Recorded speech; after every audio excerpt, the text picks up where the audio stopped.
comme tous les dimanches, notre chronique sport. Les mondiaux de cyclisme sur route se déroulent au Rwanda, une première qui réjouit ces cyclistes africains. C'est un peu difficile parce qu'en Afrique, beaucoup aiment le foot. Mais actuellement, là où le vélo va maintenant, les Africains aussi, ils voient que c'est une bonne chose et beaucoup s'intéressent. Et il y a beaucoup de jeunes filles, jeunes hommes qui entrent dedans actuellement. Oui, c'est la première fois, je me sens un peu stressé, mais ça y est, on va gérer. Qu'est-ce que tu ressens là à l'intérieur? À l'intérieur, on ressent des sentiments un peu profonds. Comment dirais-je? La fierté. Parce que de venir ici représenter ton pays, ça, c'est une fierté et on va tout donner.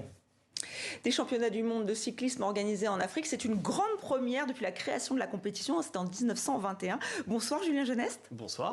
Nos téléspectateurs et téléspectatrices connaissent bien votre voix, puisque vous êtes notre consultant cycliste, vous avez suivi la Vuelta, le Tour du Rwanda. C'est important aujourd'hui pour le continent d'accueillir cette compétition? Il était temps. Oui, c'est vrai. J'ai surtout envie de dire.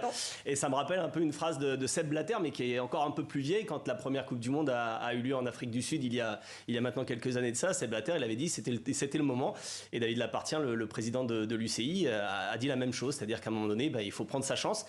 C'est le moment de le faire. Alors, pourquoi c'est arrivé là? Parce que c'est vrai que l'année dernière, Binyam Girmay, qui est le premier Africain à avoir gagné des étapes sur le Tour de France, en tout cas d'un pays autre que l'Afrique du Sud, c'était très important aussi, d'Érythrée, donc qui avait remporté le maillot vert et des étapes du Tour de France. Ça a lancé aussi quelque chose sur ce continent qui pourtant adore le cyclisme, puisque depuis des années, entre le Tour du Faso, le Tour du Rwanda, notamment la Tropicale Amissa Bongo, on a beaucoup de courses que le public adore. Que le public adore et on voit beaucoup d'enthousiasme sur cette compétition. On va juste revenir sur alors tous les grands noms sont présents. Et là, c'est le Belge Remco Evenepoel qui a été champion du monde. Oui, Remco Evenepoel. Evenepoel, voilà, oui, c'est pas le dit. En tout cas, on l'attendait sur le chrono. Il n'y a pas eu de soucis. Imaginez que face à Tadej Pogacar, qui était parti plus de 2 minutes avant lui, il a rattrapé Pogacar, qui est quand même le meilleur coureur du monde actuellement, pour le déposer juste à moins de 2 km de l'arrivée et donc s'imposer sur ce contre-la-montre.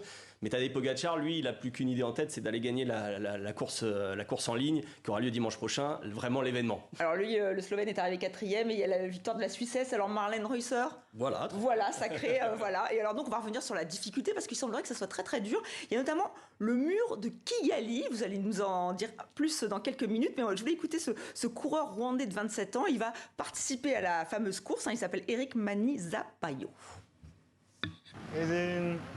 Ici, c'est de la montée, et moi j'aime la montée. Mais le pavé, ce n'est pas facile dans une compétition de cyclisme.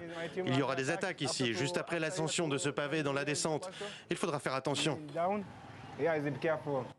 Voilà, il faudra faire attention. Hein. Il prévient les autres coureurs. C'est compliqué, c'est dur ce parcours et ce mur. Alors, déjà, le parcours, il fait 260 km. C'est pas non plus n'importe quoi pour n'importe quel coureur. C'est-à-dire que pour les coureurs qui sont en World Tour, c'est quand même une distance qui est déjà assez énorme, que l'on voit que sur des classiques, c'est-à-dire des courses d'une seule journée, pas sur des grands tours. Et effectivement, il va y avoir plus de 6000 mètres de dénivelé positif sur l'ensemble de ce tracé.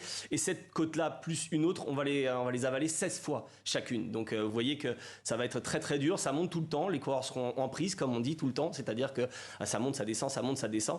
Et puis c'est effectivement, un peu le jeu, je crois, s'il y a une classique, il faut un mur. Oui, c'est ça, c'est-à-dire un peu comme le mur de Huy dans la Flèche Wallonne. En tout cas, c'est là que ça va se passer. Et on l'a vu tout à l'heure, notamment dans le chrono. C'est là aussi que Remco Evenepoel a rattrapé Tadej Pogacar. Ça va être des passages à 11%. Donc tous les coureurs ne sont pas forcément adeptes de ça.